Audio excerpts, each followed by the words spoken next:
ইস রে দাদু, আজকে বলে আবার অনলাইন রোম্যান্স করার দিন। ইস, মাখামরি তেল কম ঝাল বেশি, যাদের গার্লফ্রেন্ড আছে পরকীয় করার মতো ভাবিরা আছে, শুধু তারাই আজকের অনলাইনে রোম্যান্স করবে।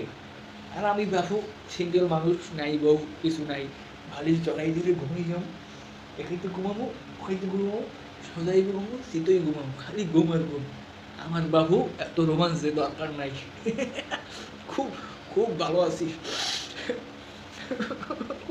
খুব কষ্ট হয় মাঝে মাঝে, কেন আমার একটা গার্লফ্রেন্ড নাই, কেন আমার বউ নাই, কেন আমি জীবনে প্রেম করতে পারলাম না, পরকীয়া করতে পারলাম না। মাথায় আসলে কোনো কামই করে না মাঝে মাঝে। আস্তাগফিরুল্লাহ, আল্লাহ এগুলা করাইও না, এগুলো হারাম। আমি এইগুলো চাই না। তোমাদের